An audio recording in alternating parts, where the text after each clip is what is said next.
SCO देशों की बैठक पाकिस्तान में होने जा रही है। तमाम तरह के गतिरोध, उठापटक कहानियों के बावजूद ये बात फाइनल हो गई कि हमारे विदेश मंत्री श्री एस जयशंकर साहब पाकिस्तान जा रहे हैं। आज मैं आपको अंदर की वो बात बताऊंगा कि एससीओ देशों की इस बैठक में आखिरकार जयशंकर साहब दुनिया को क्या मैसेज देना चाहते हैं। क्या हम कोई एक बैलेंस करने वाली सिचुएशन में जा रहे हैं? अमेरिका किस तरह का नया गेम शायद खेल रहा है अमेरिका पाकिस्तान में? क्या चीन को पटकनी मिलने वाली है या अमेरिका फिर से इसका इस्तेमाल करने जा रहा है किसी और देश के खिलाफ? न्यूज एजेंसी के माध्यम से पता चलती है कि कर्ज इतना ज्यादा है कि शायद आप गिने तो आप कम से कम 2 मिनट में तो इस कर्ज को गिन भी नहीं पाओगे। ये जो ऊपर एक डिजिट दिखाई दे रही है, ये पाकिस्तान पर टोटल कर्ज है।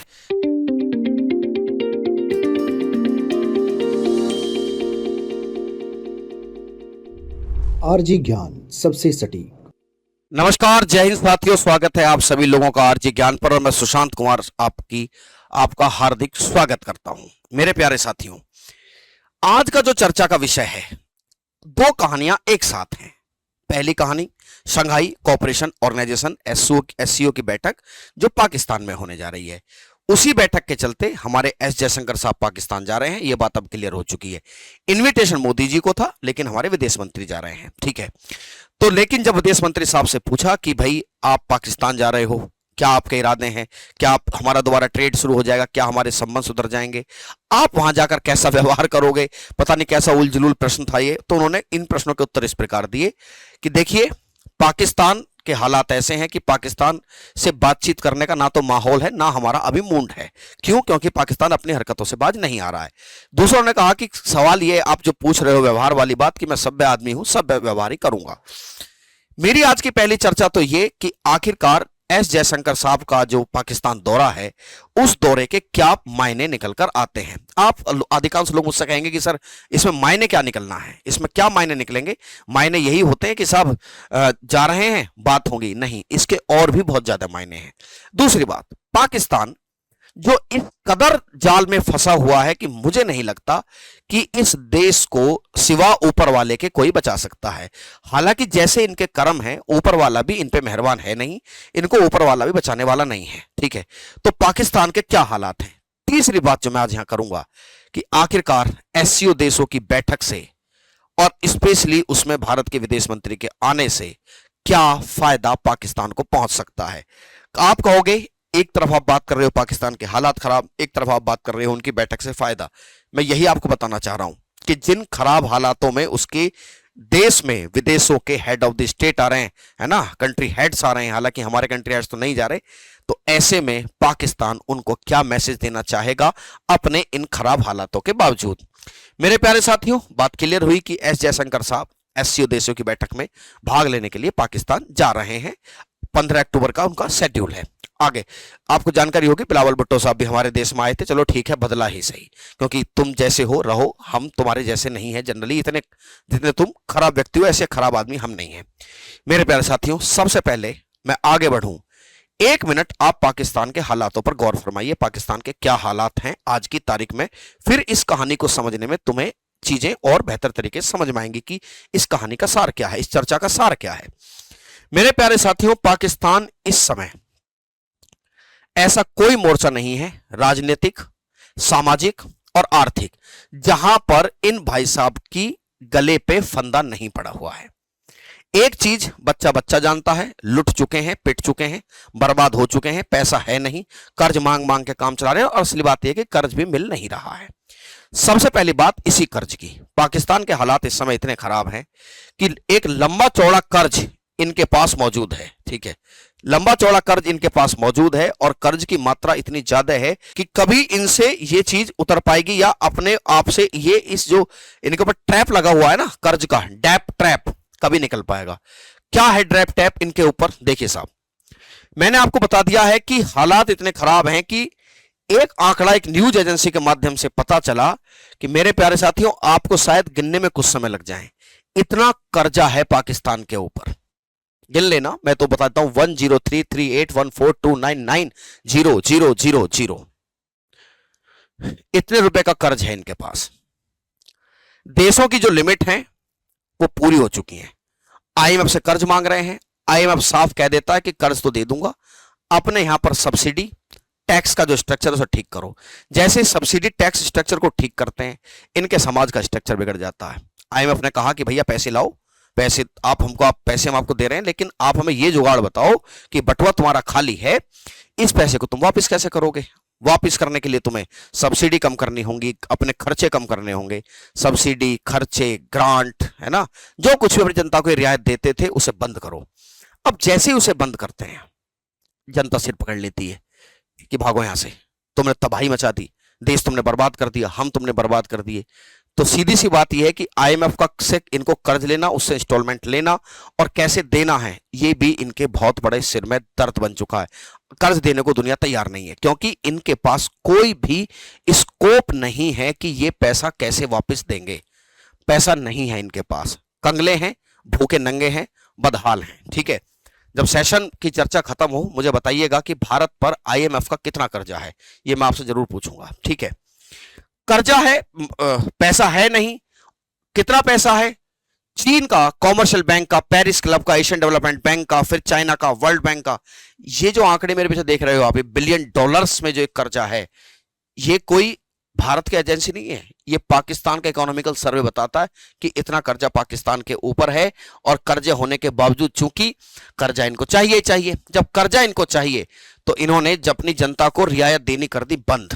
और जब रियायत देनी बंद कर दी तो ऑब्वियस बात है महंगाई बढ़ी। महंगाई 25% तक बढ़ी हुई है। ठीक है, यहां आप कुछ उन चीजों के दाम देख सकते हो जो चीज रोजमर्रा की हैं और डेली में काम आने वाली चीजें हैं, उनकी महंगाई पाकिस्तान में किस स्तर पर है।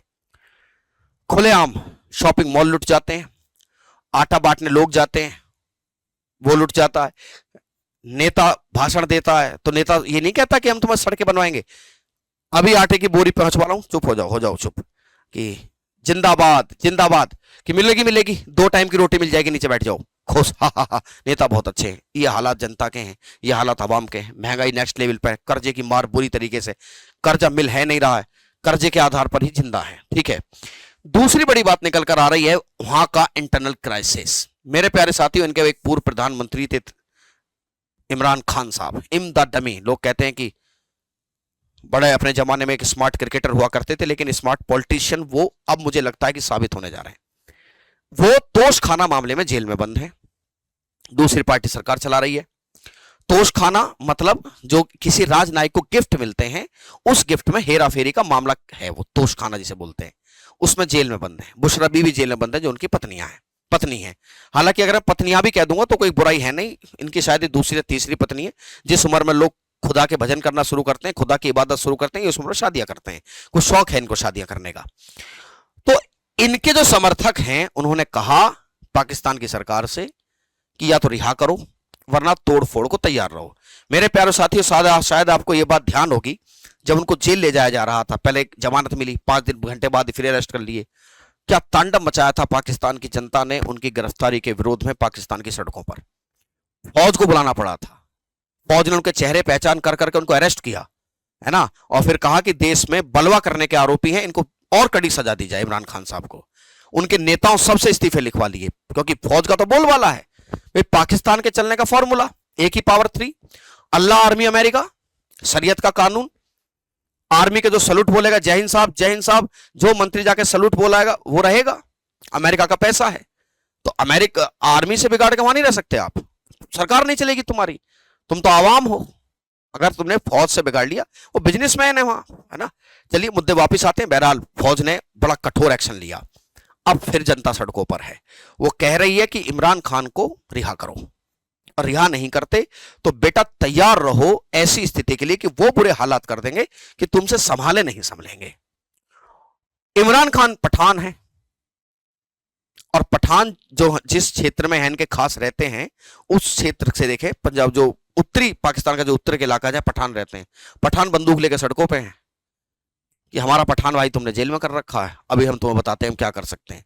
वो वैसे भी तालिबान के प्रभाव में है, तो यहां से फंस गई सरकार। तीसरी कहानी शुरू हो रही है इनके साथ बलूच लोगों की। याद करिए मैंने एक सेशन बताया था, मैंने कि पाकिस्तान टूटेगा, ये नहीं बचेगा भैया, इसके ना तो कर्म ऐसे हैं ना इसके ढंग ऐसे हैं, कोई ऐसी विनाश की चीज नहीं है जो दुनिया में मौजूद हो वो लक्षण, और वो पाकिस्तान के अंदर ना हो, ये टूटेगा। बलूच लोग जो है विद्रोह कर रहे हैं। बलूचियों ने, आपको पता हो कि सैनिक मार दिए थे, सैनिक छावनी पर हमला किया था, सैनिक छावनी को, है ना, बलूच लिबरेशन आर्मी का मैंने बताया था ना, आपके दिन सेशन पढ़ाया था। तो उसमें क्या हुआ कि बलूचों ने पूरी एक कैंटोनमेंट को होल्ड करके रखा।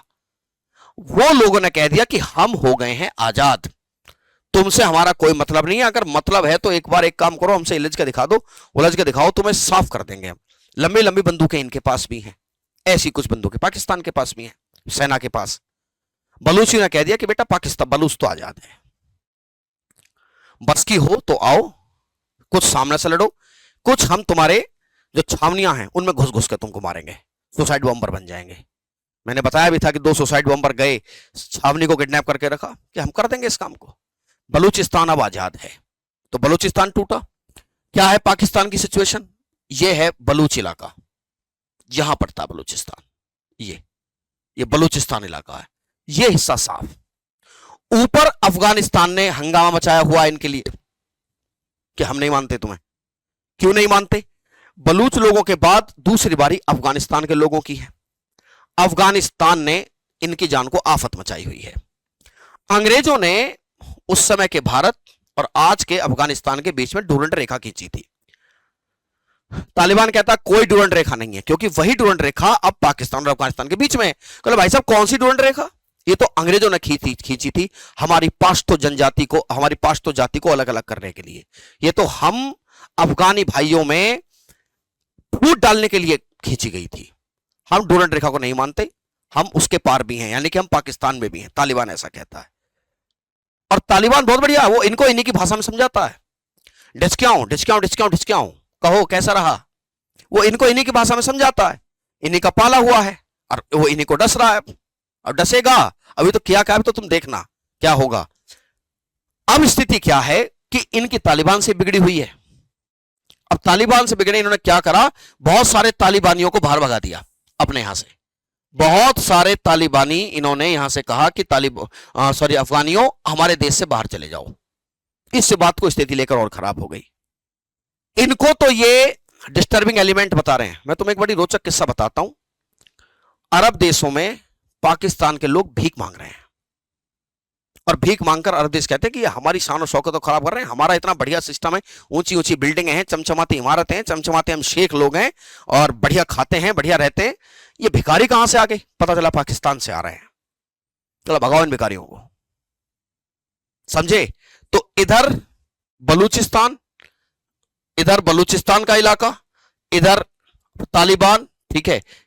और अब मुद्दा आता है इधर ईरान का। मेरी जो आज की कहानी में मेन कंसर्न वो ईरान का है। ये ईरान है इस तरफ, कौन सा देश है? ईरान। मेरे प्यारे साथियों, अब तीसरी कहानी, मैंने कहा था ना कि 3 कहानियां एक साथ चल रही हैं।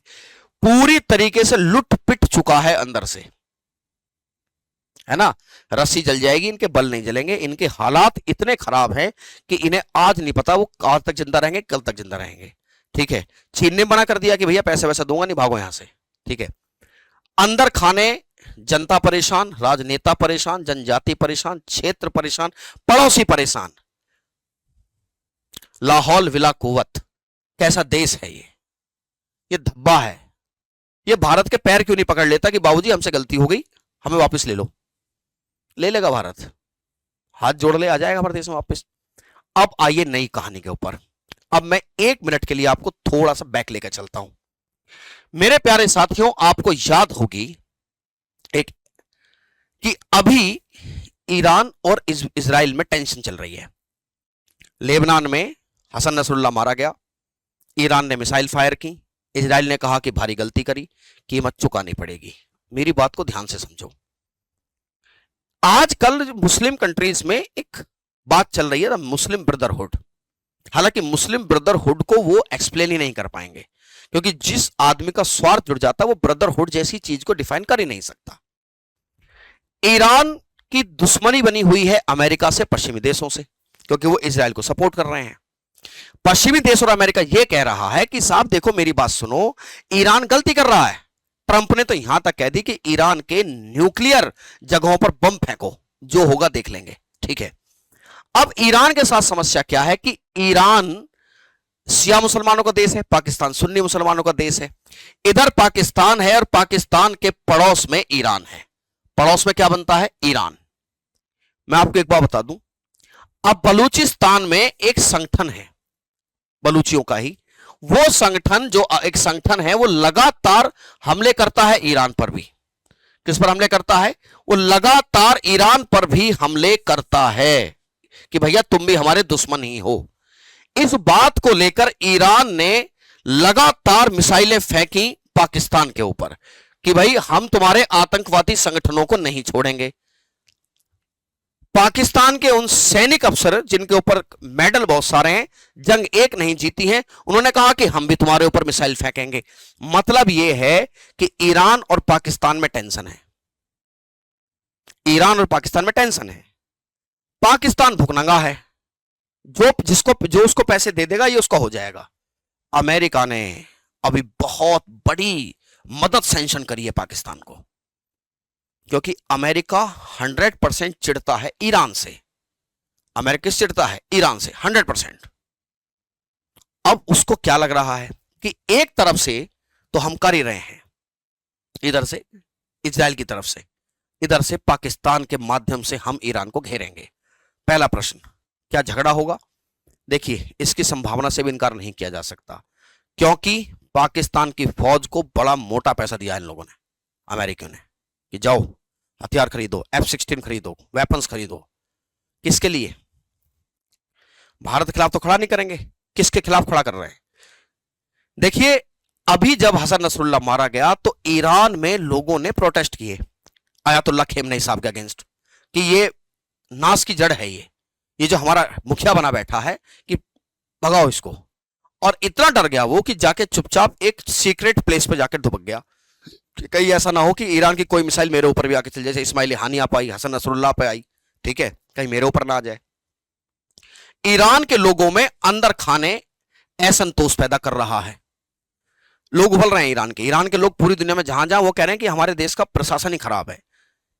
यानी कि यही चालाकी होती है, पहले ईरान में गड़बड़ कराओ, नहीं मानेगा तो ह्यूमन राइट्स का मसला लेकर, है ना, आतंकवादी देश घोषित कर कर या न्यूक्लियर वेपन्स के खतरे को लेकर हम हमला करेंगे। अब हमला करने के लिए दूर से तो आएंगे नहीं, पाकिस्तान की फौज से करवा देंगे या इनके बेसों का इस्तेमाल करेंगे। यहां ये जो बेस बनाकर यहां से हमला करना शुरू करेंगे।